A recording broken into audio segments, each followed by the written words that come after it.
What is good, everyone? Welcome back to the Exhaust Notes Formula One podcast, the official Formula One podcast that you need in your life. Wait a minute, that's a different podcast. This is your new favorite Formula One podcast. I've got so many podcasts, I'm mixing up the slogans. So, as you can see, I've got Rohit, I've got Todd, and we've got Trevor with us this week to talk about, well, we're going to start off with Canada. But before we get into that, what's good, guys? How are y'all doing?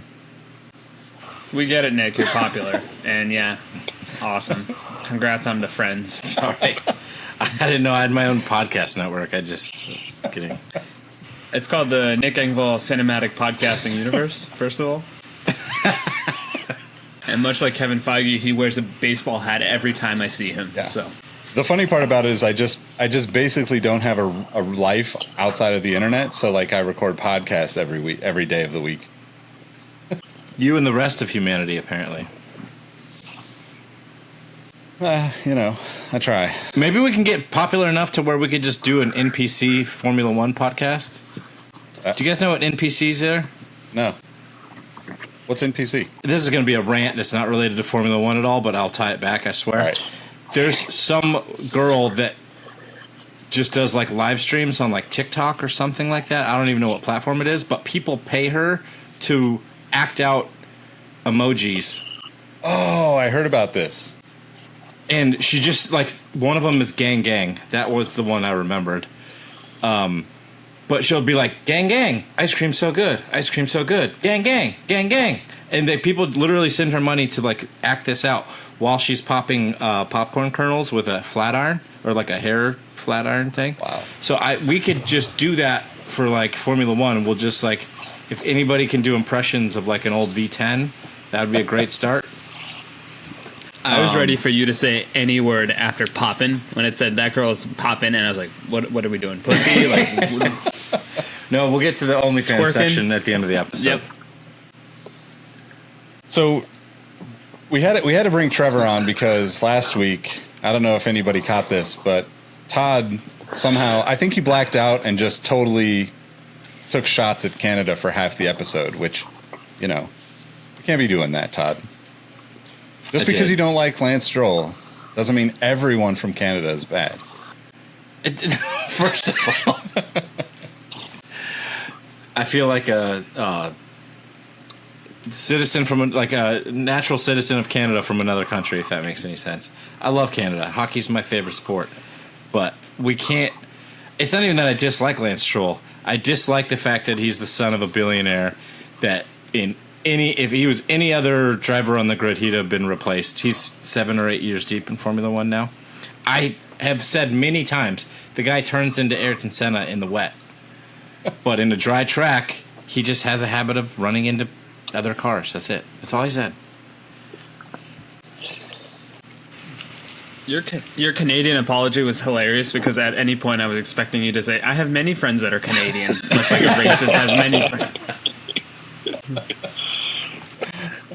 My main argument just came from the swiping that you just took your drive-bys on Lance Stroll last episode. So I just wanted to kind of defend the flag a little bit and just remind you that Lance is still 9th in the driver standings, and your boy Fernando Alonso only finished 9th today. So he's hanging in. Their car is going backwards, but he's doing okay. Although Oscar's gonna fly by him here soon. Trevor does make a good point. Alonso has definitely been going backwards. Well, I think the car has, right? They were, P9 and P10 today? So, like, bravo on Lance for being the same pace as Alonso. But the car in general was fighting for podiums consistently in the first 5 races, and now they're lucky if they're fighting for the scraps at the end of the top 10. Well, I think early on in the season, the biggest revelation was how good the Aston Martin car was and how front-loaded the car seemed to be and how that seemed to be really good for a driver like Alonso. And, he obviously took advantage and, had a bunch of seconds and thirds. And he's way up. He's still way up in the driver's standings, but maybe that didn't work for Lance. Maybe Lance underperformed a little bit, but he still brought home points, at a decent clip. He's not a disaster. I think we can say that, there's other drivers on the grid underperformed. And, I think that Nick did a good job of defending him, saying, he's 25 years old. He's not a finished product yet. And yeah, he might not ever win a world title, and he probably won't, but he's still, a top 10 Formula One driver as currently situated. And to be fair, I also kind of defended Nick DeVries, which in hindsight, I probably shouldn't have. You're just a softie. But let's stroll back a second. You think Lance Stroll's a top 10 Formula One driver? He's ninth in points right now in a car that's not going anywhere. So equal machinery. I know this is impossible to do in Formula One, but equal machinery, you'd put him. And you had to pick 10 drivers out of the current grid. You'd put Lance in there. Well, I know you'd put Danny Rick first and Max second, and then the grid would continue down. But no, I do think that.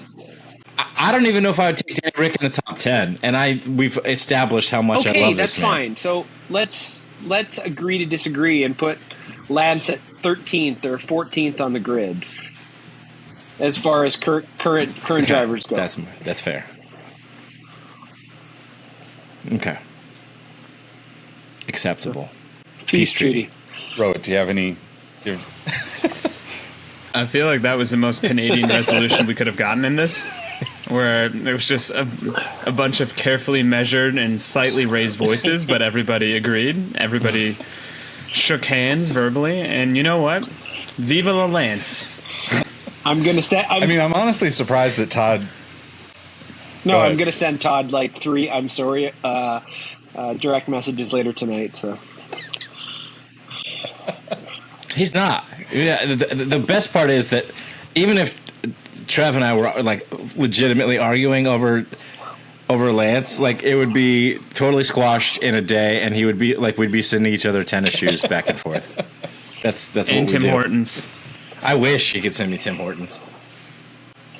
No, but I think the thing is this. I have also kind of been a part of the Lance Renaissance, the Lanceissance, if we want to call it that.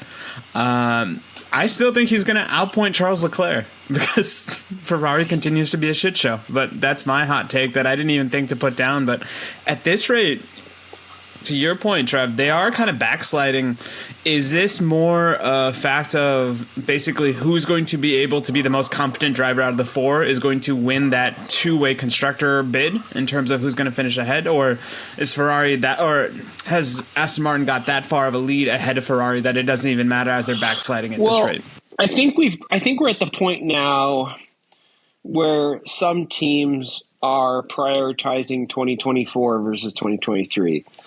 And I get the impression from from Aston Martin that they're prioritizing 2024 already.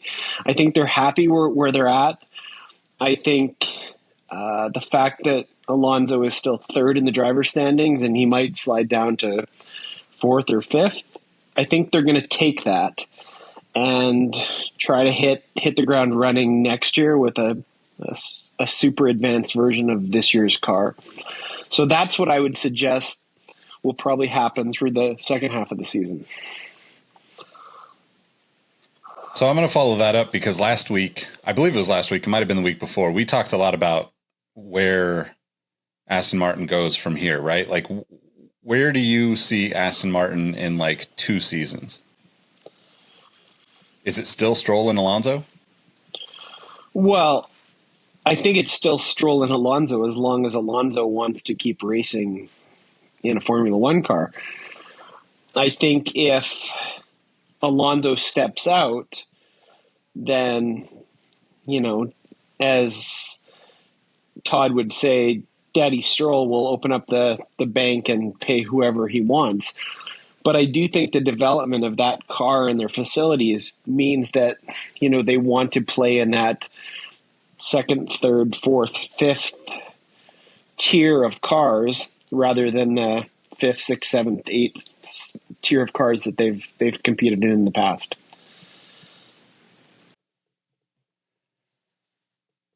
Yeah, I think the other interesting thing is it the new facilities that they're building are ready for next season or ready for the following season? Do you know, Todd?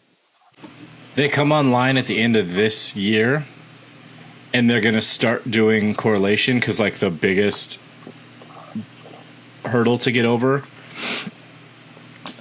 for any wind tunnel really is to correlate the wind tunnel data to the CFD data to the on-track data. Like, when they put those big aero rakes on the car, yep. They want to see the same results of, like, the, fluid wind or whatever. I don't know. It's not a technical term. I don't even know what they call it. But they want to see the same results across all three of those. And then on top of that, if they're expecting a certain level of performance from a development, they want to see it across all three of those as well. So they were saying, at least from what I was reading, is that it's going to probably take the balance of, like, next season to make sure that they have all that lined up. And then to answer your question that you directed at Trevor, Nick, I believe Lawrence Stroll when he says he wants to, like, he's on a 5-year plan and he wants to win a championship in the next 5 years. Like, I think that Trevor was probably underselling it a little bit. I think he wants to be at least one of the big three, at worst, I should say, one of the big three, and actually fighting for a championship against Mercedes, against Red Bull. It's kind of interesting because if you look at the way this year's playing out, McLaren maintains this new pace, which I don't know. I don't really see any reason not to believe that they can't at this point. And Aston Martin comes up, in the next season and a half. You're really going to have, like, 4 teams because Mercedes and Red Bull are not going to go away from the top 3 or 4 spots. And Ferrari, even today, like, they didn't totally botch the strategy, but they botched the pit stop. So it's like, if they don't do if it's not strategy, it's something else. And it just seems like I just don't see them as a top 3 or 4 team anytime soon, unless they literally just come in and clean house, start over, and to Rohit's prediction last week, I think, was Carlos Sainz going someplace else, and or even Leclerc going someplace else. I think, going back to the constructor standing conversation, I really think it's a battle of Ferrari's ineptitude versus is Aston's car really done for the year, right? Because I know that they brought a development to it like a few races ago that didn't seem to work, or slowed their pace down or whatever. So either they haven't figured it out or they need to, like, revert back to what they were before. Is there monetary value at like third, fourth? Like, what's the difference in, like, win money wise for these teams? I don't know the exact answer to this, but I remember people talking about they were asking, like, why Williams was battling so hard a year or two ago to try to get out from P10 to P9, and it was like a $10 million difference in prize money. Ooh. Something like that. But that was for the very last place, and it obviously gets bigger from there. So, yeah, I think it really comes down to how bad is Ferrari going to screw up their strategy versus is Aston's car really going to stay? Because Ferrari's car still feels at least a step faster than the Aston car, which I think we saw today because it was a pretty straightforward race. Like, they weren't really ever in trouble of falling back behind the Astons. So, I don't know. We'll see. But, yeah, Carlos Sainz, the face of Audi, is according to Rohit. Yeah. I don't see it, but I'd love it. Spanish driver for a Who German else? company. Hey, there's a reason why the EU's still stuck together in spite of Britain's insistence of leaving it. All right, this is a new dawn for a new day. I think Mick Schumacher, he's going to have a resurrection with Audi. And he's going to be Somehow. the perfect second place driver.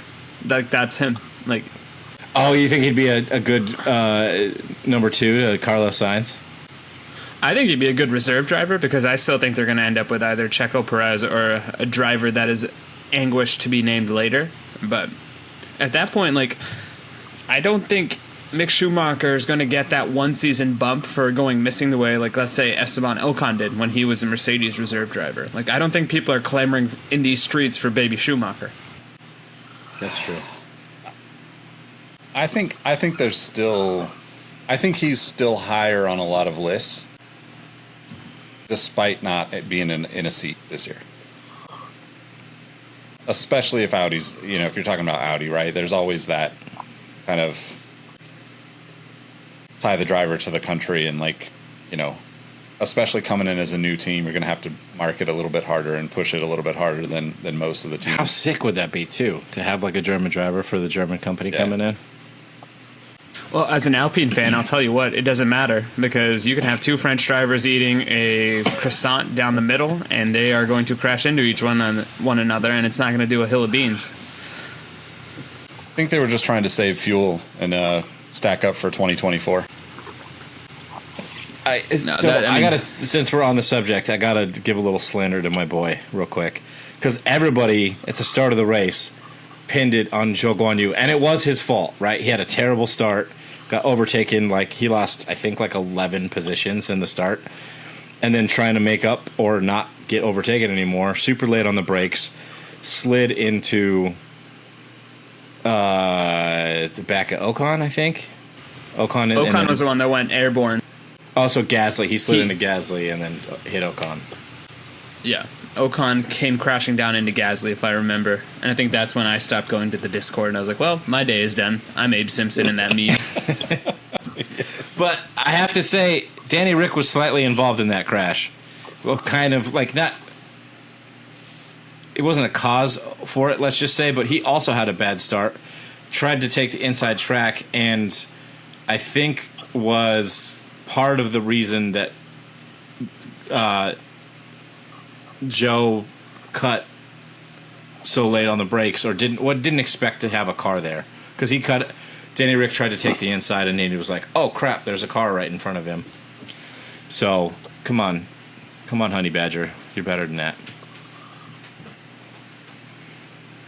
But hey, P13 to P18, back to P13, not a terrible day on his debut race back. Listen, as long as that man's involved, he can do no wrong in your eyes. He could literally crash all the other cars, and you'd still somehow pin it on Lance Stroll, and then we'd have Trevor come on for part 2. That's not true. I am hard on Danny Rick when it needs to be. The funny thing is I don't want to speak for you, Trevor, but I don't think Trevor has the same, he doesn't have any kind of disdain for anyone the way Todd does for Stroll. So I think Danny Rick is still an enjoyable driver for everyone else in the Discord, right? It seems that way to me. Yeah. I would I don't know why this turned into disdain for Stroll. let this be a lesson Trevor. to you, Todd. Just lay off on your Canada slander. You got Latifi gone, but you're not going to get Stroll gone. So All I have to tell you, Todd, is you could have ended that sentence after the word "on," and we would have been like, "Yeah, that's Todd." That's fair. That's fair. Also, did you guys see Latifi's life update? Yeah, A week or so ago. I love it. Tell us, senior Nicholas Latifi correspondent Todd Yates, what has he done now?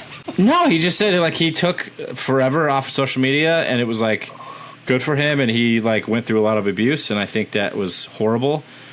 But he's basically said all right, I'm done racing. I think he's going into investment banking or something, or he's going getting his to MBA. school. Yeah. getting his MBA for to go into like investment banking or something. That's So neat. good for him. I mean, you're already like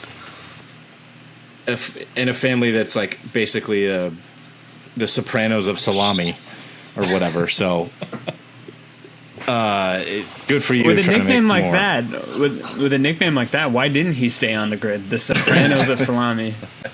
I mean, he does give kind of AJ vibes, so I'm not mad at that comparison at all. But the other thing I wanted to ask you guys about, specifically around the fact that we were talking a lot about the silly season, there were a couple of big rumors that came out this week from Joe Sayward. One was apparently Lando having a pre-contract with Ferrari. What do you guys make of that? Because that further fuels my fire that Carlos Sainz is headed to Audi. Well, can I just jump in here for a sec?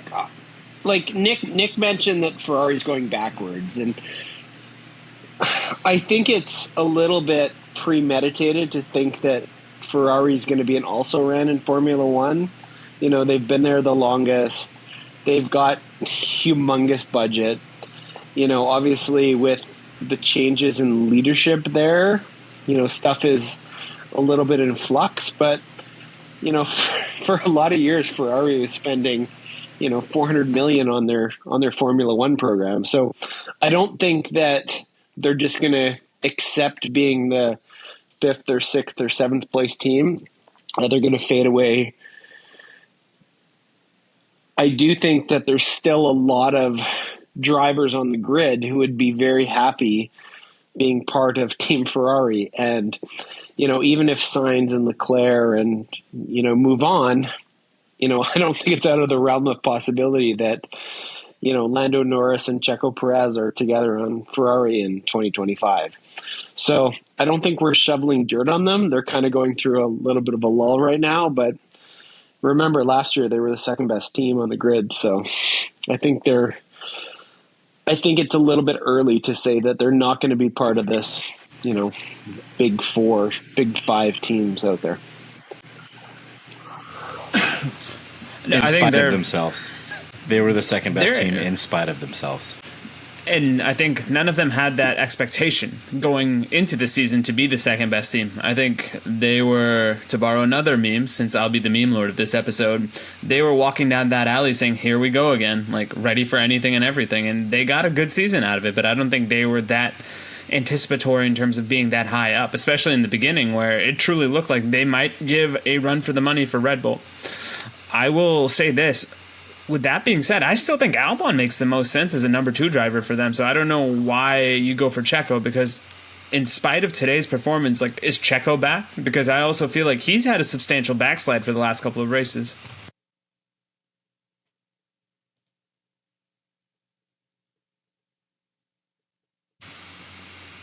I think you're on mute. That's a good point, Todd. No. It wouldn't be a Exhaust Notes episode if there wasn't a part where I was talking on mute. Anyway, I was saying he definitely had a rough patch.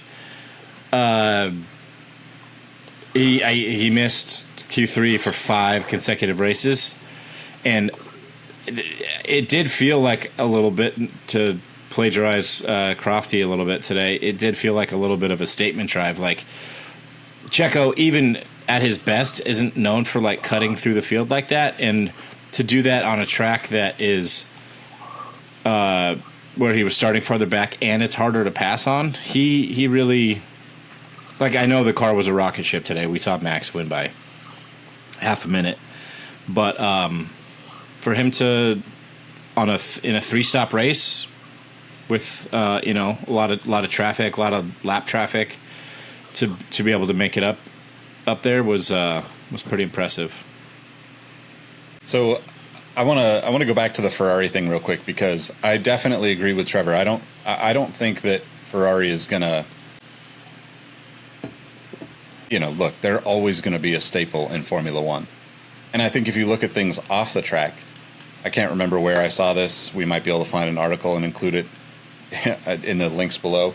But I'm pretty sure last year when they finished second, they hit all-time sales highs for street cars, which, to Trevor's point, like, the reason why they had those crazy budgets back in the day is because it was the closest, I mean, it's the most direct tie to the old saying of race on Sunday, sell on Monday, right? Ferrari emulates that more than anybody. And I think because of that success, because of this influx of money that's going to come in and kind of not reboot, it's not like they've fallen off, but I will say that, like, just from a supercar market, they've definitely, Lamborghini's become like a talking point for the younger generation, where Ferrari like has moved up in age with their clients and customers. Not that that's a bad thing, but when you think about that in the marketplace for buying and selling supercars, that's an interesting piece to the puzzle. So I do think that, like, like, you could dismiss Ferrari. We can say, yeah, they keep falling off, but like, their falling off is rarely beyond the midfield. Like, they're never towards the bottom of the pack. Like, I can't remember the last time they were truly at the bottom. And I think that they'll have more money in this again, like seeing the sales on the street cars and the supercars, like, that kind of stuff, and that energy just drives the fan base. It's like, I mean, I was actually at the Puma outlets this last week, and I don't know if you guys have looked at it, but the new Puma Ferrari, like, F1 gear is beautiful. Like, I'm not a Ferrari like super fan or anything, but like, definitely I'm going to pick some of that stuff up once it, kind of gets marked down. Cause like, it's cleaner than they've ever done it. Like, most of that kind of stuff has always been like a little bit too much for me. And I feel like those types of things just play into the energy of it. It's kind of like the energy of what Drive to Survive brought to the sport, 3 years ago, the first time around, or 4 years ago, whatever it's been. So, I'm really actually excited to see how they, like, I don't even think the drivers are going to change. I think it's going to be Sainz and Leclerc next year. I think it could even go beyond that, but I think that they need to figure out who their, like, new leader is. Every other team has it, and like, every other successful team is like, there's a very strong, passionate leader, well-spoken towards everything, like, gets in the face of, like, kind of like Toto, Christian Horner, Zach Brown. Like, we see it with these other teams, right? Like, even Daddy Stroll, like, he's very passionate. Like, as a team owner, he's very outspoken. Ferrari doesn't really have that anymore. Like, they haven't had it for a while. And I think that's what the missing piece is. And once they figure out who that is, I think they're probably right at the top 2-3 teams again, like, every week. They need Gunter. I'll say it once, I'll say it again. They need Steiner. And it's just the cult of personality, because I thought Fred Vassar would be a good hire. He's a professional. He gets things done. He's not going to cause a stink. In a way, he could be considered the rich man's Otmar, or is Otmar the poor man's Fred Vassar? Like, we can have that discussion later. But both of them, due to the fact that they seem to be nice, normal human beings, cut out for middle management, and now we're seeing them backslide, it's kind of crazy to me that it truly is the cult of personality that gets leadership over in this sport more than anything else. I'm going to jump in there and say, in response to what you guys are saying, like, Ferrari will never be a backmarker team. We could have said the same thing about Williams like a decade ago. It's a good point. So let's say it's a good point. But I will say this: it's not impossible. But I'm not a car nerd. You guys can strike down upon me with all the car nerd vengeance that you want. But was Williams ever held in the same standing that a Ferrari is? In the Formula One world, absolutely. Yeah. They're the most, besides Ferrari, they're the most successful.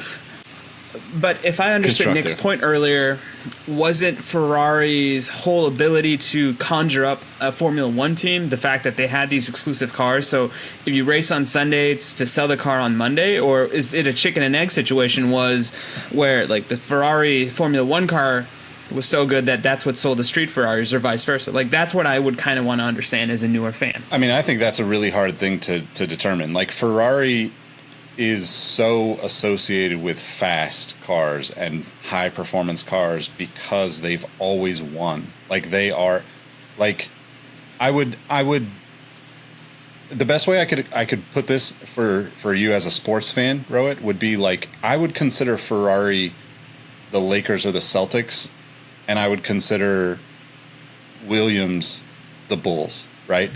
The Bulls had an incredible run, 5 or 6 titles, but they're still not at 18 titles or whatever it is that like Bill Russell, had the famous, I've got more rings than I have fingers type of thing. You know, that type of stuff is kind of the way Williams was. Williams was like such a big deal for a while that, to Todd's point, like if you would have asked me 15 years ago, I would have never bet against Williams because they were just always there, right?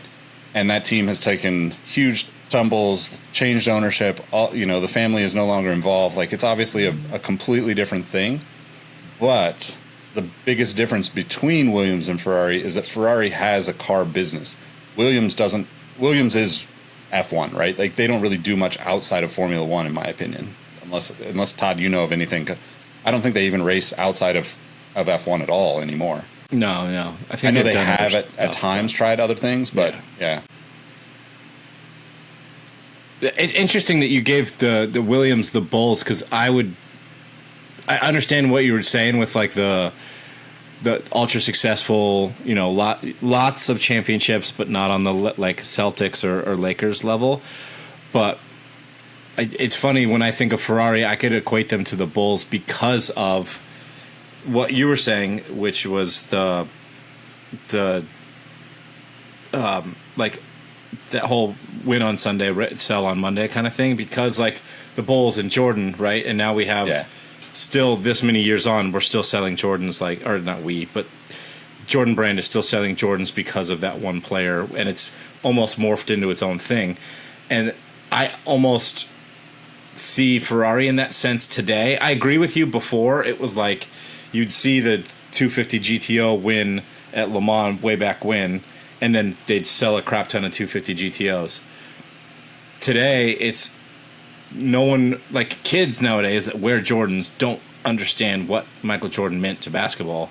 Really, like they might know just from the name, but they don't understand like really what like an iconic figure he was. And I feel like Ferrari is almost that same way, at least for the younger generation, maybe like us and down. We're kind of old now, but you know what I mean. Like the younger generation, they see Ferraris as like flashy, you know, almost in a hype beast sense.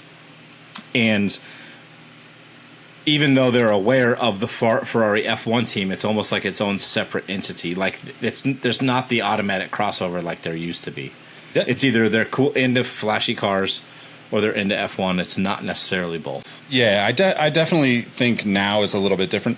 But that's why I brought up Lamborghini, because Lamborghini is the flashy car right now, right? Like still, like the last 10 years, like if you were in New York City or LA or San Francisco, San Jose, someplace like that, where you were seeing supercars on a regular basis, you know, exponentially more Lamborghinis than ever before. And like they honestly had no correlation to their racing. They have raced in sports cars, you know, like Le Mans and that kind of stuff. There's a bunch of like, you know, kind of like Porsche and Ferrari have their own kind of super, I forget, it's like Super Trofeo, I think is the Lamborghini, not circuit, but group or whatever you call that. Spec race. Yeah, spec race. But like that never really was, you know, to your point, that was never connected to the street cars necessarily, right? Like people don't look at those and think, oh, I'm going to go buy a Lamborghini. Where like Ferrari had like this legacy aspect of, hey, they raced, they won. And that was, I think that's still a carryover for them. For better or worse, you know, like they're probably looking at their sales, it's a little too far off tangent for Formula One, but they're probably looking at their sales and thinking, how do we get the young kids to buy our cars? We've got all the old guys that have money buying our cars. You know, like the diehard Ferrari fans, you know, Ferrari does all this stuff to like keep them in the community the same way that Porsche does. Like they're both very good at embracing the people that have bought their cars throughout the years, take them to track days, take them around the world to experience different places, different events. And I think that's to your point. Yeah. Like it is a little bit more separated now than it was. But I think that they're the only, in my opinion, them and McLaren are the only teams that like pass down that generational fandom the way that, you know, like Lakers fans, Celtics fans do, right? Like, you know, Red Bull is like kind of, you know, we've probably got a single generation over the course of this Red Bull team's life, right? Maybe. And then you probably could look at Honda and connect those dots, but it's not something that they've stuck around for You can kind of look at, Mercedes. Mercedes, they don't have like a heavy correlation between like street cars and F1 at all, in my opinion. But I think that if there was a team that does, it's still Ferrari, for the most part. McLaren probably saw the same kind of bump 3 years ago when they had a good year. Maybe this year, by the end of the season, you're seeing, hey, people are buying, new McLarens because of the Formula One team and because Lando. I actually wanted to bring that up. I just saw a commercial with Lando, Lil Yachty, Busta Rhymes for TikTok and Google Chrome. And it's like a 3-minute commercial. It's popped up on my YouTube a couple of times this weekend. That's actually kind of super dope to me because it's like you've taken your sponsor, Google Chrome, and you're talking about TikTok. It's a whole like they built a whole rap song around it based on Lando's speed, like based on like starting out slow, like pace laps and all this stuff. It was pretty interesting. I'm excited to see more teams do that kind of stuff because I think that's where you're going to start to see a fan base that like, I don't know, like maybe this is just me being aspirational or a super nerd about sports fans. I love teams that the fans can influence the game.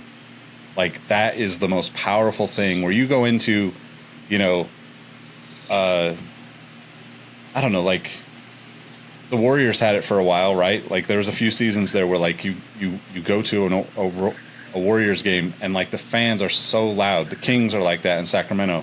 The Giants off and on are like that. The Dodger fans are like that in LA. Like fans that like are so passionate that like you almost can't not try harder. Like you wouldn't be on the radio complaining about, your team instructions because that the fans are there to cheer you on. And I think the only person on the grid that is really super hyper aware of the fan base is Lewis. He 100% pays attention to it, acknowledges it, talks to them every chance he gets. And like, that's something that I think adds layers to what these teams could do.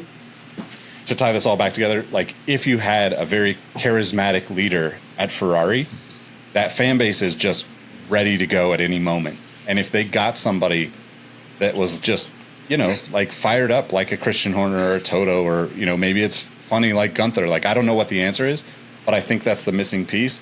And even though I'm not a Ferrari fan, so to speak, I would love to see that happen for them because that would just change the dynamics of the entire, top three, in my opinion. Who's the most diehard fan base? Is it the Dutch Army or the Tifosi? Question Right for you, now, Trevor. You think so? Tifosi. I think the Tifosi are the most loyal fan army out there. They're going to be there. It doesn't matter if it's Nico Hulkenberg and Logan Sargent are wearing the Ferrari red. They're still going to be the passionate fans. Kind of going into the generational conversation, don't you think Max that like the Red Bull brand is now ingrained into the Dutch Army so that they've at some point it will be, whenever Max retires, like he said, like, oh, I could retire, soon if Formula One's not interesting to me anymore. I don't believe that, but say, he gets championship number 10 and he's like, all right, I'm done. You don't think that the next guy up for Red Bull will be automatically supported by the Dutch Army? No, Nick De Vries just lost his career. If this was truly a Dutch army, he would still be on the grid. I think it's a Max army, and I think to your point, Todd, it's a commentary on how sporting allegiances have changed. Because I think I would almost say pre-2005, everybody rooted for a team. It was sacrosanct to root for a player because then people would accuse you of being a dick rider or being some sort of weirdo fanboy. Now the conversation's almost flipped because of the fact that if I tell somebody I like Ferrari, and when I say, yeah, I like both of them equally, or I like Carlos a little bit more, I'm still kind of looked at, but like, oh yeah, but who's your second favorite driver? And I was like, well, I guess I like Esteban Ocon, which I do. But it's one of those things that there is no right or wrong way to root for sports. Now, one other thing that Nick kind of mentioned in terms of that home field advantage, Formula One is the only sport in a way that it's non-existent and extremely existent at the same time, because these fan bases travel. The best comparison I could make to that is college football. College football fans, especially those in the South, will follow their team from heaven to earth. That being said, I think when Max goes, unless Baby Verstappen is right next to him as his number 2 driver, it's not going to happen. I think we're going to see a dwindling of the army. There's still going to be a passionate fan base, like you're saying, that they are going to figure out who the next one is from a Red Bull perspective. But if it's Daruvula, it might be the Indian army. And then who knows, maybe I'll join Trevor and wear a Red Bull shirt as well in this episode. That's a good point. Like, I just feel like he's going to have so many years of success in a row at Red Bull. Like, they are one and the same. And I couldn't see him ever driving anywhere else until he's done with Formula One, that I feel like they're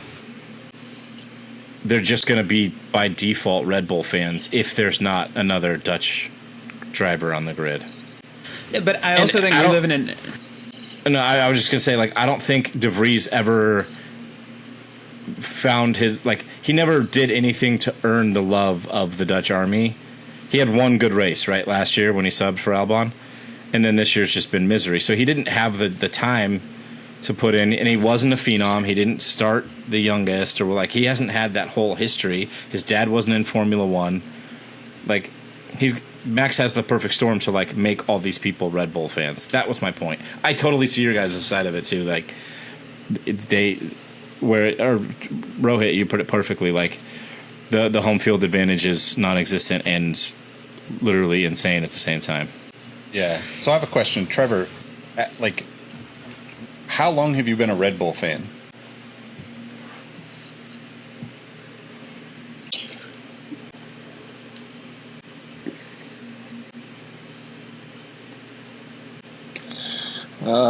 Probably. I think Formula One is also really off interesting and on because since the Vettel years. So that's the drivers change 12 teams years so now. frequently, right? Like, you know, it's hard to be a fan of a team like Red Bull that is also, you know, over time a Honda team, right? Like, you know, like my brother Aaron, who've been on the podcast before, both of them are fans of Honda before they're fans of Red Bull, right? And that kind of leads them into Red Bull because Honda's been providing engines for them off and on. I think that's another layer to the conversation that we're kind of having, that like really Ferrari is the only one, you know, that can kind of own that whole conversation through and through, right? I do kind of agree with you, Todd. I think that, you know, Max fans are going to be Max fans. I don't see Red Bull fans, you know,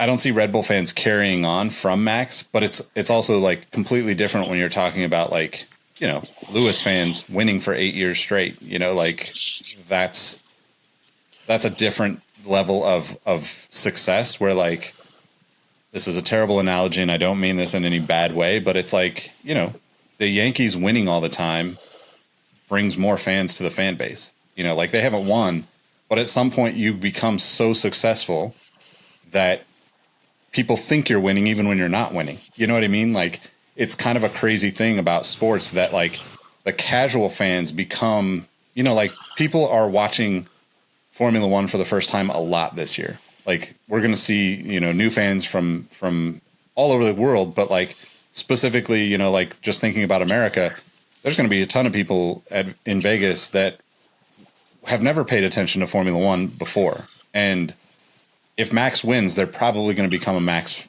fan, right? And by default, Red Bull is right there behind it. The downside to that, and the reason why I kind of don't feel like they will carry on as Red Bull fans beyond this season, beyond like this winning streak, whatever it ends at, right? Like you said, it could be 10 years. Whenever Max wants to hang it up, like he will be one of the top drivers for the rest of his career, barring something bad happening. But like those people don't have some way, like, do you like, it's not like they're leaving the race and they're like, I got to go get a case of Red Bull, you know, like where like Ferrari fans, McLaren fans are like, I want to drive fast. I want to have that experience. Like, this is the closest I can get as a normal human being to driving a Formula One car. I'm going to go try to find, whether that's an old Ferrari, an old McLaren, whatever it is. Like, there's a tangible connection between the cars that are driven and the reason that people can take that off the track and go have an experience that loops them right back into being a diehard fan. And I think that's the Tifosi, right? Like, that's it, right? Most people will never own Ferraris, but like, the possibility is there. And you can obsess over the street cars, you can obsess over the stories, you can obsess over all of those things that are so like just tried and true throughout the years, where like most of the teams don't have that. So to me it's hard to imagine Red Bull, because like I don't know, like I should be a Red Bull fan based on like, like I said, Aaron and my brother being Red Bull fans, because I'm a diehard Honda owner, right? Like, way too many Hondas throughout the years, way too many Hondas right now. Like, it's just like one of my obsessions. But like, if Honda comes in and is building engines or supplying whatever for another team, I'm way more interested in that than I am Red Bull, Max, and Ferrari as an engine supplier, or whatever that could be. I know Red Bull's going to build their own engines and all that, but like, I'm just saying, like, if you take away the pillar of cars for me, I don't really have a reason to stick around. So that means if the math is going to math, you're going to be an Aston Martin fan next year, or 26, Nick. And then Trevor's going to go buy a Ford car because Red Bull is going to be a Red Bull Ford. I mean, if it works, it works, I guess.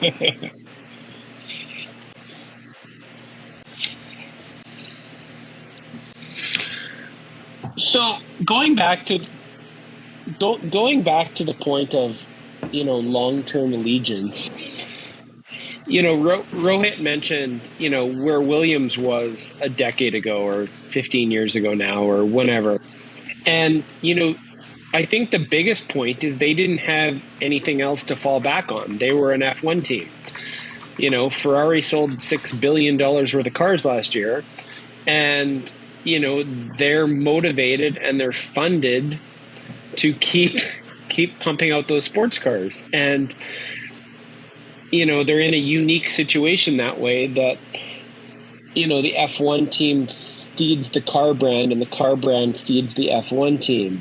And you have this generational, my dad was a Ferrari fan, so I'm a Ferrari fan. And even if they've struggled for 3 years in fourth place, they recovered and they brought some new drivers in and so on. And I think for all these other teams, if you're talking long-term success, it's not about, how good Max Verstappen does, because if he retires in 2029 and Red Bull doesn't have another driver, then the Orange Army is just going to disappear and go cheer on their soccer team or their favorite cyclist or their, whatever else, because the Orange Army is more sports fans than they are F1 fans or soccer fans or cycling fans or whatever they are. But they show up in droves to support their own. And I think that's, when you're looking at long-term planning, it kind of speaks to what Red Bull's trying to do with their young driver academy. Is they want to bring, they wanted to bring Vettel in, and then they brought Max in, and now at some point they're going to look for the next guy, and whenever that is. But it's really tough to find generational talents, and that's kind of where they're I think question, at, though, for 2024, 2025, 2026, or whenever. Because you're right. Max you isn't gonna stick are around a Max forever. fan or a Red Bull fan? Like, and now you're just, because Max has been this generational talent, you're like, yeah, he's my guy, right? Okay. I started as Red Bull fan. Seb. Right. So I became a Red Bull fan because of Red Bull Enterprises, and the fact that they And the you know food they dog and just all the crazy stuff they do. They jumped people out of a rocket ship, and they had the Red Bull crashed ice, and they had the they right they had all the coolest extreme athletes in the world wore Red Bull. And that is why I became a Red Bull fan. I just thought it was an important clarifying question because we talked about kind Seb quickly, but the disruptor. and then we were talking about that's why I became a Red allegiances, Bull. which I think is a really interesting conversation. And Ro brought it up earlier, but like I was a Seb fan and like a Danny Rick diehard, obviously, when he came into the sport. But like I drink Red Bull, so it's not like I have anything against the company or whatever, but I didn't like them as a team in Formula One, so it was hard rooting for Danny Rick and not liking the team. And I have always, or it was weird, I guess, because I've always been a McLaren fan, but Danny Rick was my guy, so like having that, like, it's not like you're in baseball, like a fan of like, if you're a Yankees fan and like Mike Judge comes to the Yankees and then does something stupid and goes to another team, you're not going to follow Mike Judge necessarily. You know what I mean? Like, it's so, you don't have that in any other sport where it's pure idiocracy. Yeah, it's weird. I don't know. Aaron Judge. Mike Judge? Oh, yeah, there you go. I don't. Aaron Judge. I thought of that because shout out to Dalton, because he was talking about in the Discord. Aaron Judge, yeah. Shameless plug for the Discord. He was talking about he's only paying attention to two things: his Pittsburgh Pirates and Otani. I think is his name, right? Yep. I won't even try to say his first name because I'll probably say that wrong. Shohei. Yep. And it's just interesting because you don't really see that in other sports where you're a fan of, like Ro is a Ferrari fan, but also a fan of Esty Bestie. Yeah, I think it's interesting, like I'm definitely a fan of Red Bull and what they've done. Like, in particular, like the reason why I like the brand is because of the media house that they built to like do all this crazy stuff. And, they have magazines and content and like they've been on that for, nearly 20 years now at the top of that game. Like I create content for a living. I have since 2007 in some way, shape, or form. Like, not the podcast or anything like that, but like everything I do for work during the day is about that kind of stuff. And Red Bull has absolutely dominated that. And yes, they do the craziest stuff, but like at the end of the day, they also just have like a great team of people. They've always hired the best people to create content. And like, that's really like a completely different way to look at it, I think. And I just never looked at it that way, but I'm definitely a fan of the brand in that sense. To your point, Todd, I'm not a fan of the team necessarily at this point, but like there's definitely times where, I'd root for them. Yeah. Like with Seb, like I wanted to see Seb win, like he just seemed like a good dude, all along, like I know all these guys and we talk about it a lot, but all these guys are kind of pricks their first couple of years because they have to be, right? They have to prove that they are worthy of being there and also not going to back down from the rest of the pricks that they race with. Like at the end of the day, like it's kind of like the Stroll conversation, 9th, 10th, 14th, whatever. It doesn't really matter. You're top 20 best driver in the world. Even if you can find some people outside of Formula One that are better, you're still so much better than everyone else that thinks they can drive a car, like, and it's so hard to comprehend how good these guys are until you get out and like actually see races. But I will say, when you see Max get frustrated playing a gamer online and running him off the road and getting disqualified from the what was it? Like that was just some endurance, like racing endurance stuff online. Yep. God, that was hilarious. And shout out to Max for doing that. Like knowing his reputation and his everything is under a microscope, it's getting pissed enough to like he got like pit maneuvered or something into a wall or whatever and got so pissed, went back in the pits or like rebooted, got back in the race, went from the pits and just sideswiped the dude. Amazing. Bravo. And I think that speaks to his competitiveness so much, like he's such a, like, that's where when you're talking about how long is he going to race, I mean, look, if you're competitive to that level, you know, Lewis is out there getting emotional because he, you know, is back on the pole, and, you know, 104 or whatever, 105, I can't remember what number it was, but like, that's a crazy thing. But like, he's so competitive and so driven that it's like, hey, I had that record yesterday, but I also just beat it, and I'm back to this like feeling of, you know, winning again. And Max can say like, I won't, maybe I'll be done with it. But like, look, until he has as many records as possibly can be held, he's not going to stop. There's just no way. He's more competitive, I think, than anybody on the grid. I think that's probably why he's winning. You know, he's got the best car, but he would also be, you know, it's hard to say that he's not the best driver out there, even without that car at this point. You could put him in a lesser car for sure, and I think he'd still be. If like you put him in the Formula 1.5 category, like the Mercedes, the Astons, the Ferraris, now the McLarens, like I think he'd still come out on top of that crew almost all the time. Yeah. So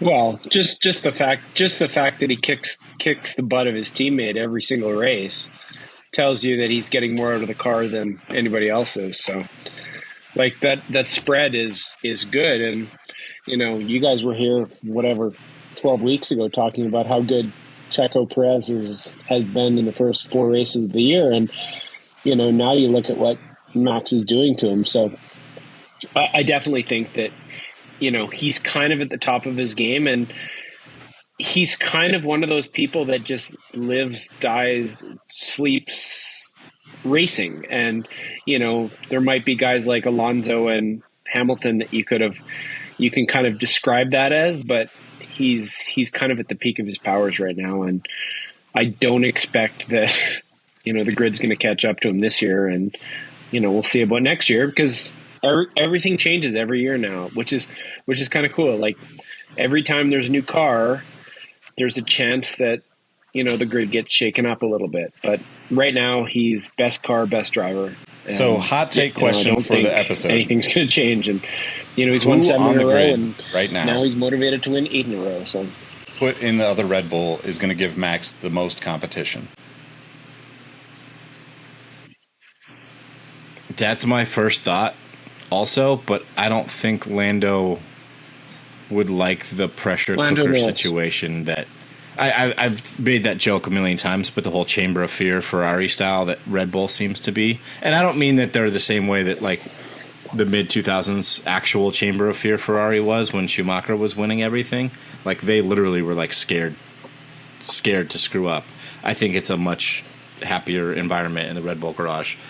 But I don't know if Lando would enjoy that environment in the Red Bull garage so much, because it seems like no matter, and I've never been in any of these teams, so I don't know for sure, but it seems like the last, like 3 or 4 Max teammates have come away from that situation feeling like they're getting less support than Max gets.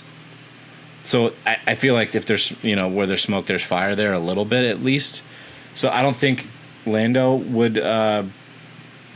flourish. I think his skill levels is there, like right close to Max with what he's been able to do in the last couple of years in the McLaren. The other person I would put is Alonso. He's so loud, he's so direct, he's so like old journeyman, like he won't take any BS. Like if Max is talking about this setup, he wants to be in Max's face like, why are you doing that? Like there would be no loose ends for him. It's Alonso in the short run, right? That man prides himself on being able to get the most out of car, and if he doesn't have any support, it's seemingly in his mind he gets even stronger, because it's truly him against the world whenever he races. From a longer term perspective, I had an answer, now I've forgotten it, which is saying something, because there's really only 19 other answers, so let me get back to it. But short term, it's Alonso, and it's not even close, because not only that, he seemingly has the credentials to at least put a little bit of an inkling of a doubt with Max, because I think we saw a couple incidences earlier this year where they were both kind of going for the same line.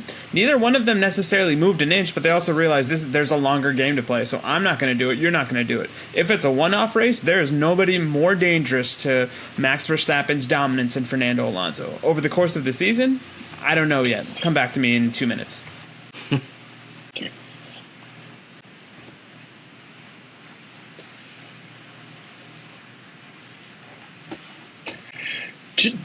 To be quite honest, my answer of Lando would have been the same answer 4 weeks ago before McLaren fixed their car, and it would have been the same 6 months ago before the season started. Like, I just think Lando and Max's relationship, and Lando's ability to show outsized performance makes him attractive to somebody like Red Bull. And for guys that weren't in a top three car, I would assume that most people would vote that he's the best driver out there.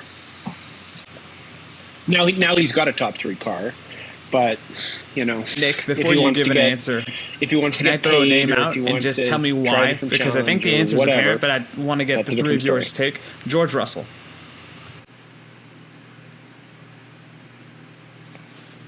So I think it's interesting that none of us mentioned Lewis Hamilton. Like, I don't think that I would see him as wanting to be competitive with Max on that level on the same team by any means. But I think skill-wise, I think him in the Red Bull car would be as dominant as Max or very close to it. I hope that Lando becomes as competitive with this McLaren car. Like, that's still I think I'm more of a Lando fan than a Danny Rick fan. I'm a McLaren fan. I think Zach Brown is great. I think that it's just a really fun team, and I think that you see it when they start to win. You see how genuinely excited they are, and I know it's a little deep for just for a casual fan that might be listening, but that part of motorsports is my favorite. When it's the teams that aren't supposed to figure it out start to figure it out, and maybe you have Lando, who is potentially one of the best drivers in the world right now, but you've still got to figure out how to get him a car. You've still got to. They were turning 2.2 second pit stops today. McLaren hasn't done that in I don't think ever. They are pushing the limits of what the team is capable of, and everybody's starting to believe that they are capable of it, which means they're going to continue to do that. So I think that's really interesting, and I think that the dynamic between Max and Lando, for people that don't know, they've been really close friends for quite a long time. They've raced against each other for most of their lives. I think that's really interesting. I do think George Russell, aside from qualifying this weekend and a little bit of snafu with the team directions or whatever you want to call it, he is one of the better drivers on the grid, but I don't see him. For some reason, he doesn't feel like he has that fire that Max has, that Lewis has, that Seb had, that Alonso has, and I think that's a really interesting piece to that dynamic.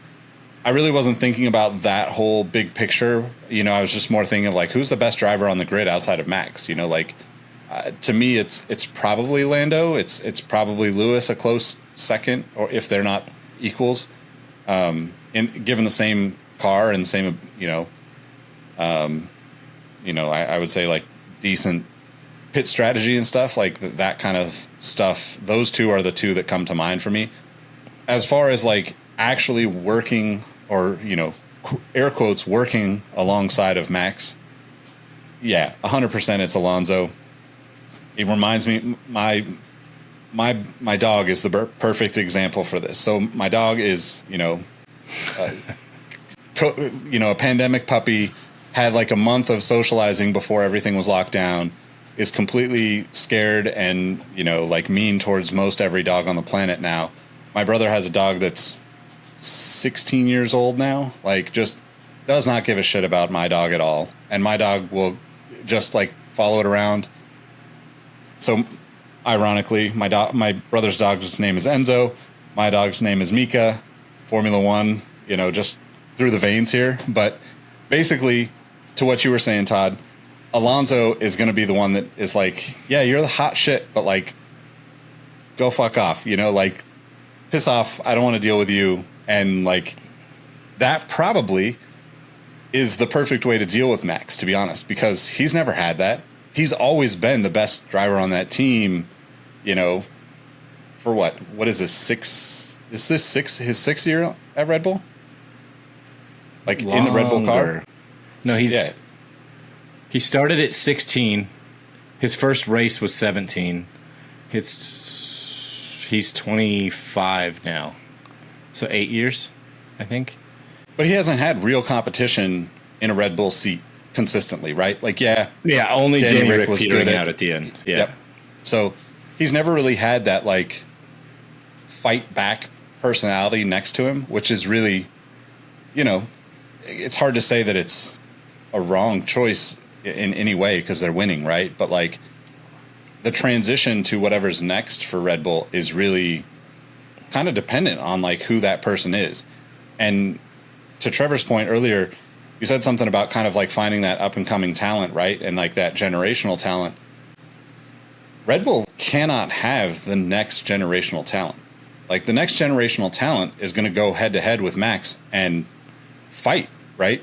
That's why the Bottas Lewis relationship worked. Like that's why Max and Checo kind of works because Checo is a great driver, but he's not like he's starting to know he's a number two. He's not ultra competitive. He's not going to fight for that number one seat because at the end of the day, he knows that Max is the number one driver at Red Bull.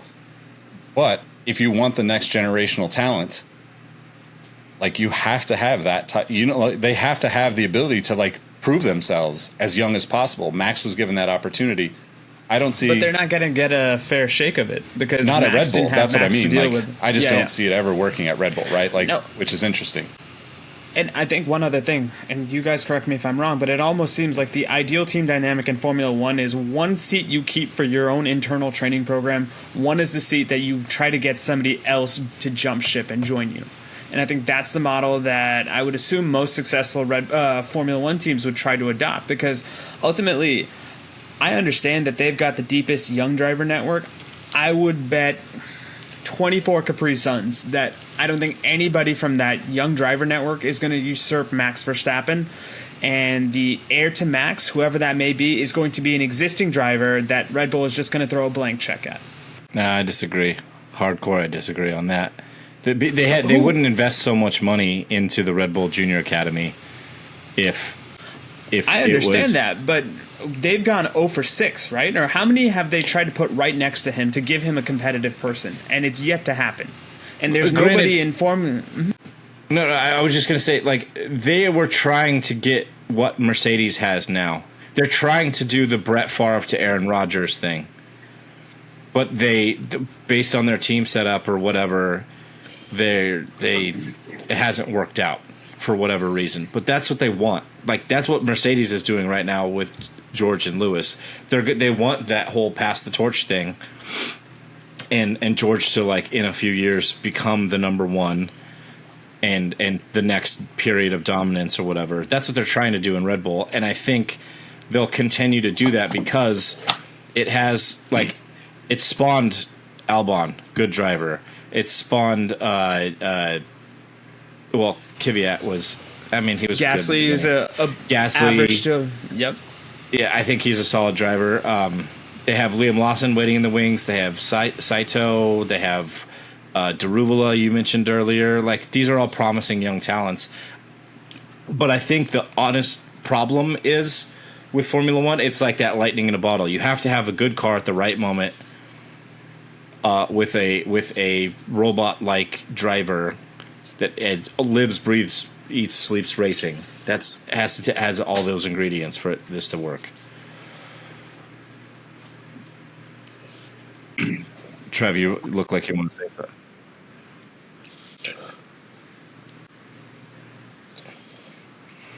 We're only a couple of years away from a radical different car in Formula One. So to Rohit's point, yes, somebody could definitely beat Max that's already on the grid. Like, who knows? Haas could figure out the car before anybody else, and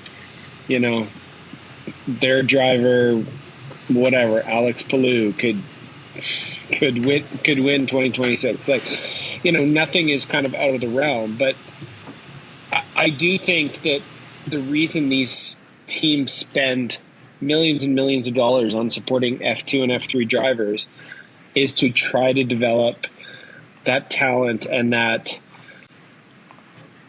that pipeline that will continue to refresh their team. Like the hottest driver in the world is an Italian who's on the Mercedes junior team.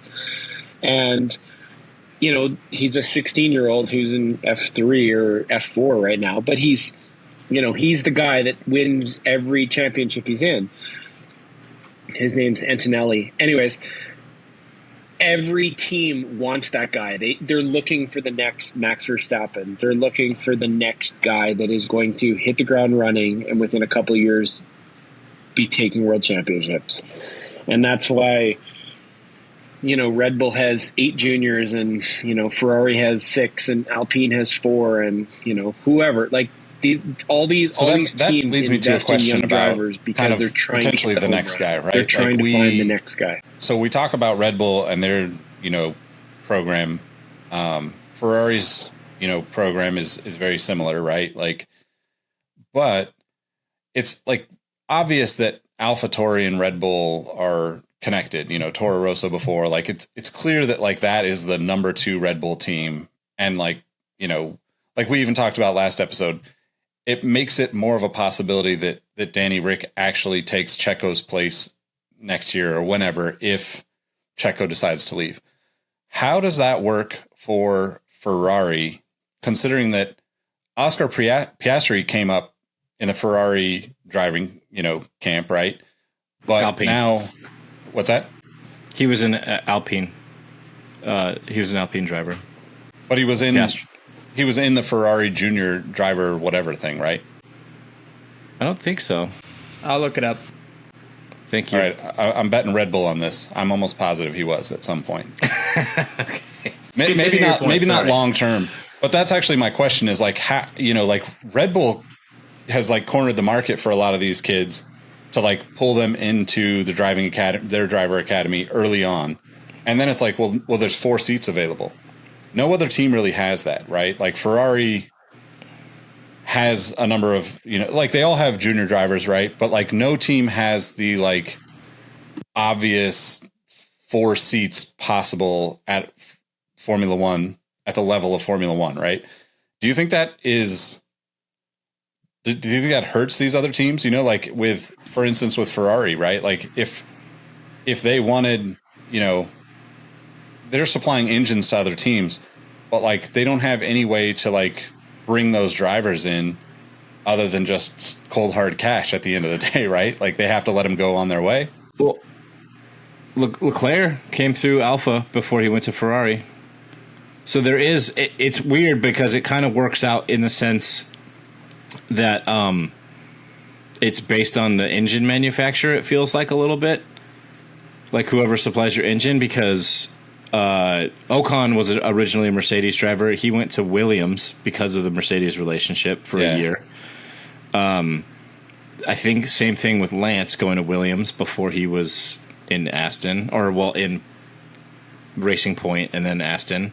So it feels like, and I can't confirm this, but it feels like it's based on the engine manufacturers, their pipeline. Like there's the obvious junior team, AlphaTauri, but again, they're supplying parts, or like they use most of the same parts, et cetera, like their Honda team, right? But that's the way the setup feels to me. I don't know if that's true or not, but that's what I've seen in the recent history. Because like Mick came up in Ferrari, obviously, right? But then drives for Haas. It's a Ferrari power plant. Now, if Audi comes along and he goes there, like, what does that relationship look like? Because like Mick and Piastri were both in F2 at the same time, right? Or did Piastri replace? Is he a year behind? Yeah, you're right. Mick was the year that Piastri won F2. I think Mick got second or third in F2. Yeah. All right, Rohit, am I wrong with the Ferrari? All I could find on Oscar Piastri's Wikipedia page was he partnered with Robert Schwartzman, who was a part of the Ferrari driving academy, and the only Italian link Piastri had was with the Prima Auto Group. Yeah, Prima is the F2 team. But I don't know. That was kind of irrelevant to the point you were making, Nick. I think he was at Alpine, and then this feeds back into our conversation is Alpine said they were like going to consider stopping supporting junior drivers because of what happened or what they did to themselves in the whole contract negotiations. But I don't want to see like. Sorry, go ahead, Trev. But no, but to your point, like all of these manufacturers have found places to place their junior drivers, right?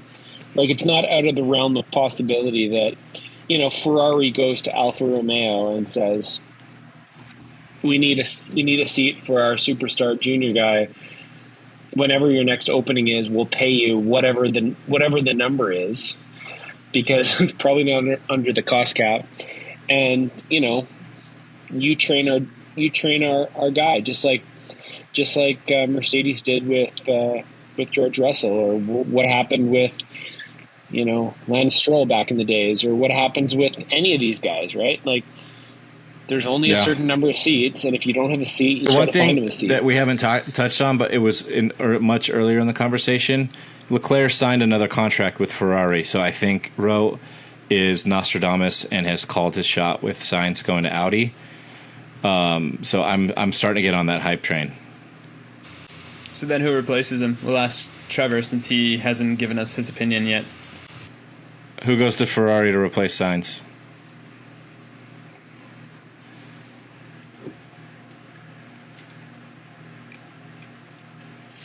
Well, again, like where's Sainz going? Like if he's going to Audi, that's 2026, so that's 3 years from now. So I think we're a long ways from, you know, making determinations on what the grid's going to look like in 3 years. You know, I think status quo. Damn it, Trevor! Stop being sensible. Probably, Nobody likes sensible. You know, what 2024 No, I'm just giving you a hard like. time. No, I don't see Alfa Romeo. I don't see Alfa Romeo dumping, you know, Bottas or Zhou just to bring in Carlos Sainz as a placeholder for 3 years, and then he's going to spin his wheels and be really happy to finish 13th. Like that doesn't make sense. You know, that team's in flux right now, and you know they're going through a leadership change, and you know, until they're an Audi team, more their influence. Like next year, they're not going to run the Alpha branding. They're going to have F1 something team. else. The more that their influence starts to take, because they already own the team, they just aren't doing anything with it yet. But they're doing all this behind the scenes preparation. If I was Audi, I would absolutely, and my goal was to get Sainz in. I would absolutely bring him in a year or two early to get him used to the operations and the way Audi's going to be running this team, to build it up for the future. Have him in the development of the car. Have him in the talks. If he's my guy, bring him in 2024, 2025 to build that team up. Like they did with well, Max isn't a great example, but he was there from when the Red Bull had fallen off a cliff after the Seb days, because they went from first to like fifth in the championship, I think, the next year. Because if they're promising him world championship, this is your team. This is so why we're going would to build Sainz it together. do that? Well, why wouldn't you? If he's truly that dissatisfied with Ferrari, which the way he talks to his engineer during the race, I kind of believe it. How is? Yeah, but that's just because Ferrari's inept. Leclerc has been Well, so does Leclerc. Leclerc coronated talks to his engineer as the the same guy way. for So, Ferrari. Like, you know, for a lot of us that started this sport with Formula One Drive to Survive, that very first episode where we're introduced to him, it's all under the guise of Jules. Apologies if I mispronounced the name. I'm not trying to speak ill of the dead. Jules Bianchi's death. Right? He's his godson.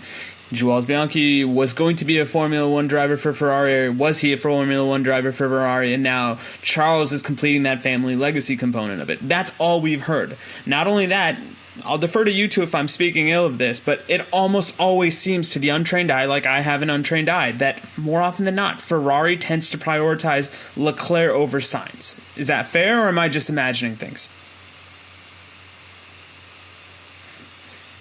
And if... Yeah. Today was another example of that. Sainz was on the based soft on on the a much last 2 faster years, tire, I and they think kept him you're behind right. Leclerc. Yes. They didn't do team orders. Yep. Why? And that's my point. It's like, to your point, Correct. if I had to make a comparison, in hindsight, it looks like a silly move Correct. that Ricciardo left Red Bull to go to Renault, but I think it's probably under the same whims and fancies that Todd just talked about, where it's like, we'll build the car for you, Danny. Let's tweak this to your driving style. Now, it didn't come to fruition, but at least that, to me, justifies that move that he made from Red Bull to Renault at the time. And I would think it's a similar genre of move. Yeah, I agree with you, and I'm starting to believe the hype on your call, Ro.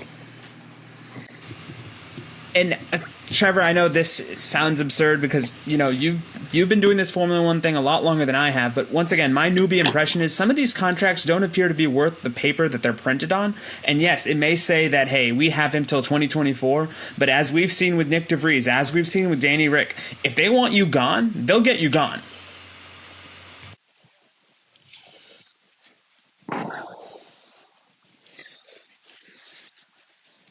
Well, remember, the contracts are outside of the cost cap. So I'm sure if you just paid somebody to go away, it's still outside of the cost cap. So it doesn't really matter if you pay, Daniel Ricciardo $20 million to go away, or Nick DeVries, $27 to go away, or, whatever. Like that doesn't seem to be much of an issue. The way that the sport I think the is other going now, if they want you gone, they're just going to write you a check and move on. It kind of goes. Sorry, Nick. It kind of goes back to these top teams used to spend 2 times, 3 times, 4 times the money that they're allowed to spend now. So they've still got oodles of money that they're allowed to spend.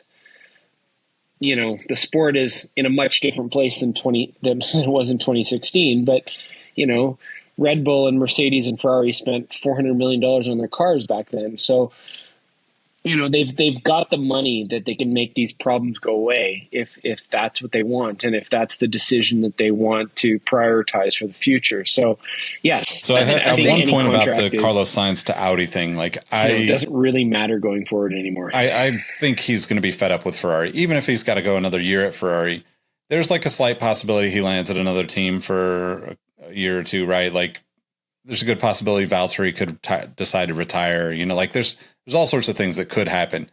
But the one thing that I think is really most interesting about Carlos Sainz to Audi is that his dad has been driving for them at the Dakar rallies the last couple of years, which it would be really cool in my mind if, Junior is racing and somehow dad is involved with the Audi team, and to your guys' point to Rohit's point about the family element, right? Like this is a normal thing in Formula One, right? Like the more family and friends you can bring on and be around, the more you're probably going to enjoy racing, right? So that would be a really interesting kind of, I don't know, unspoken possibility, I guess. Like it's not really like something you could put on paper as like, oh yeah, this is a possibility even, but like to Todd's point about, like promising the world, hey, if you promised me that I could race on my dad's team or a team that my dad was heavily involved in, that's definitely some extra weight in my mind. Trevor, the only other thing I think that gives me belief that I'm hopefully predicting the future, I'll have enough self-awareness to say this isn't the gospel, but I also don't see anything from Valtteri Bottas this year that leads me to believe that he is long for this world. Like, he seems checked out in a way that even Seb Vettel is like, dude, are you good? Like, are you sure about this racing thing?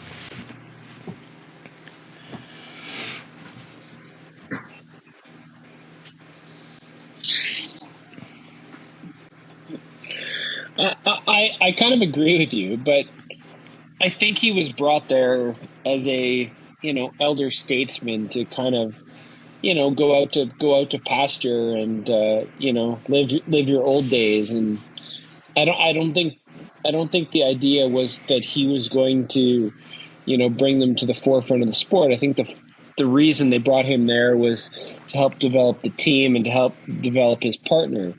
And if those things happen, and if Guan Yu Zhou qualifies fifth at the Hungarian Grand Prix, that's a successful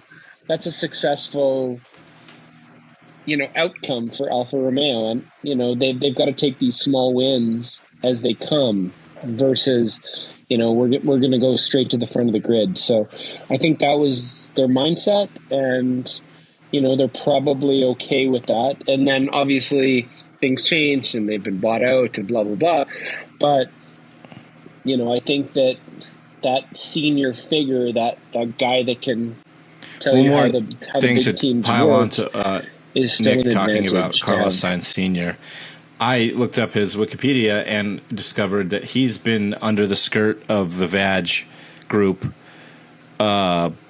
since 2007. He's been under the VW umbrella, racing in their various rally, Dakar, etc. So maybe he's been planting the seed, like, hey, get my boy a race seat. Yeah, it's interesting. I don't know. We'll have to see. All right, so we got to wrap up. So 30 seconds or less. What do we got? Belgian Grand Prix next, Spa. What are you guys' predictions? Guess first. Nostradamus. You're on mute. This is how he's one of us now. See? When he begins Yep. his point, yep, he's Welcome one to of the ours club. now. Start talking on mute.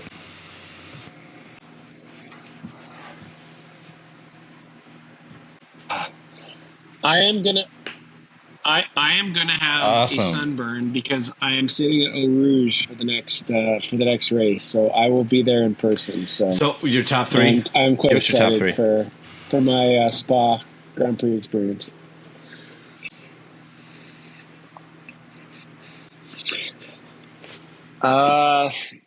Okay. 4 weeks ago in the Discord, or 3 weeks ago in the Discord, I sent a lot of. I was very cautious on the McLaren upgrades and be like, no, I still don't. I don't believe they're true. But after what they've done on the fast turns and now the slow turns, I'm all in. So I'll go Max, Lando, and third place. I'm gonna say Fernando Alonso. Bro, what you got? I think they're gonna figure something out. Max so is one. I'll go those three. We haven't had a Ferrari podium in a while, it feels like. So let me give Max 1, Carlos 2, Lando 3. And that's me being a fanboy. I'm blatantly admitting it, so don't worry about me. What do you think, Todd? I'm going to say Max so far out front that for some reason they give Jos Verstappen P2. No, it'll be Max, Checo, Lewis. Max, Checo, Lewis. Ooh, I just don't okay. think the McLaren is very fast in both high-speed corners and Lewis. slow-speed corners now that we've seen, but they're not super fast in a straight line. Mercedes seems to be somehow fast in a straight line, and they're good on the tires. I think we'll see another Lewis podium. All right.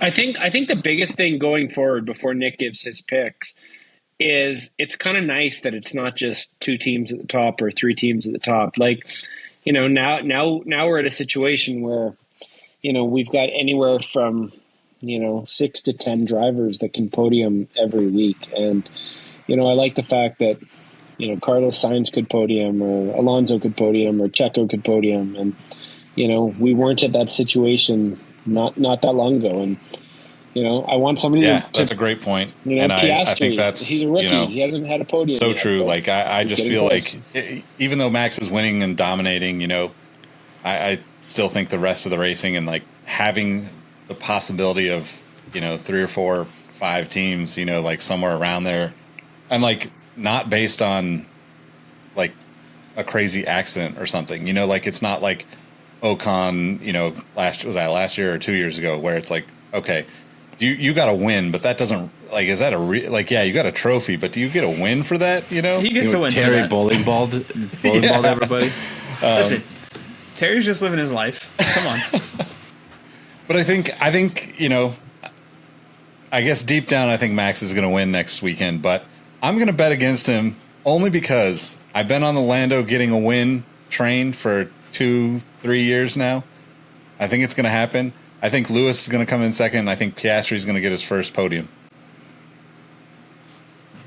I hope you're right. I thought Lando was going to win this race, to be honest, because I thought Max and Lewis were going to run into each other, or at least fight each other. But no, Piastri just had to swoop and take the whole damn thing out. Yep. All right, guys. All right. Thanks for another great episode. Let everybody know how they can find you outside of the show.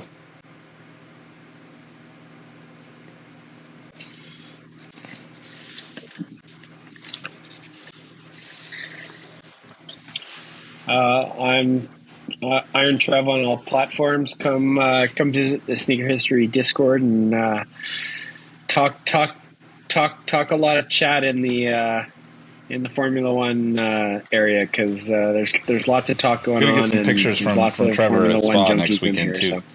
So come visit. You can find me on Twitter at Roheezy, on Instagram at RoadM13, OnlyFans, The Hindu Hammer.